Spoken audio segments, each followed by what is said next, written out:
10واں سال آپ کے دو بڑے حلیف محافظ، ایک اندر ایک باہر، باہر چچا اور اندر بیگم خدیجہ رضی اللہ تعالیٰ عنہ، 10 دن کے فاصلے سے دونوں کا انتقال ہو گیا۔ تو ابو لہب بنا بنو ہاشم کا سردار۔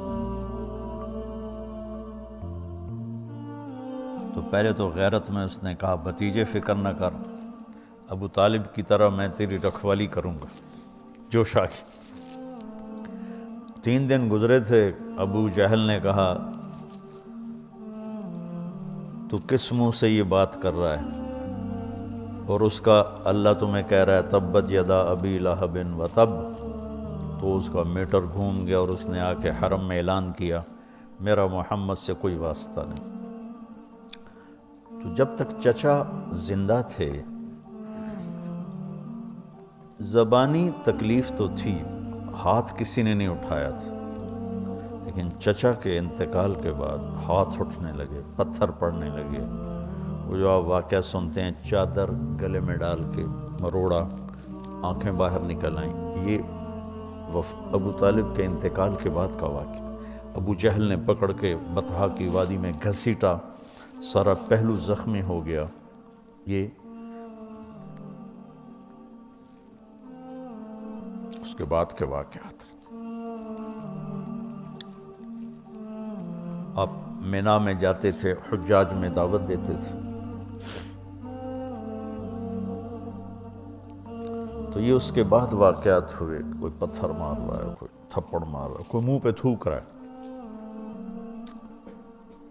آپ دعوت دیتے دیتے دیتے سورج سر پہ آ جاتا تھا، اور اختتام کیسے ہوتا تھا؟ کوئی منہ پہ تھوکتا، کوئی گالی دیتا، کوئی تھپڑ مارتا، کوئی دھکا دیتا۔ یہ سب چچا کے انتقال کے بعد۔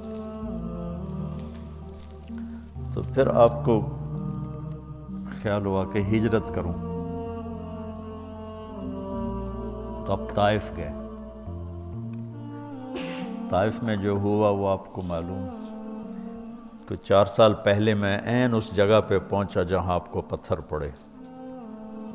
وہ پرانا طائف ہے، ایک رہبر لے گیا، پھر جہاں جا کے آپ کو زید بن حارثہ نے لٹایا، وہ جگہ وہاں ترکوں نے مسجد بنا دی ہے چھوٹی سی، جہاں وہ باغ تھا، وہاں چھوٹا سا محلہ ہے وہ سارا۔ تو بہت تکلیف کے ساتھ واپس آئے، اتنا خوف چھا گیا کہ آپ مکے میں انٹر نہیں ہو سکے۔ تو آپ نے سہیل ابن عمرو کو پیغام بھیجا مجھے پناہ دو، میں مکے میں آنا چاہتا ہوں، تو اس نے انکار کر دیا۔ پھر آپ نے صفوان بن امیہ کو پیغام بھیجا کہ مجھے پناہ دو، انکار کر دیا۔ پھر آپ نے اخنس بن شریک کو پیغام بھیجا، اس نے بھی انکار کر دیا۔ پھر آپ نے مطعم بن عدی کو پیغام بھیجا، تو وہ اپنے بچوں کو لے کر آیا۔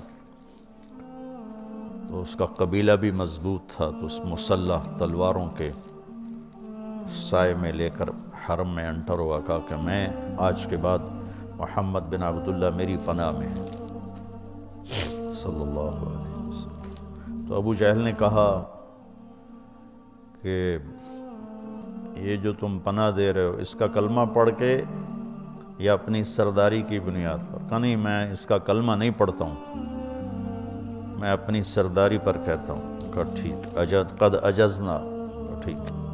پھر کچھ آپ کو امن ہوا، لیکن وہ جو تکلیفیں دکھ تھی وہ چلتے رہے۔ شام کو جب آپ گھر آتے تو مکے کا ساری گندگی کوڑا آپ کے دروازے پہ گرا پڑا ہوتا تھا، تو آپ اسے اپنے کمان سے ہٹاتے اور کہتے ما اسرع ما وجدنا فقدک یا عم۔ ہوئے کیا درد ہے چچا، تیرے جانے کی کمی بہت جلدی محسوس ہونے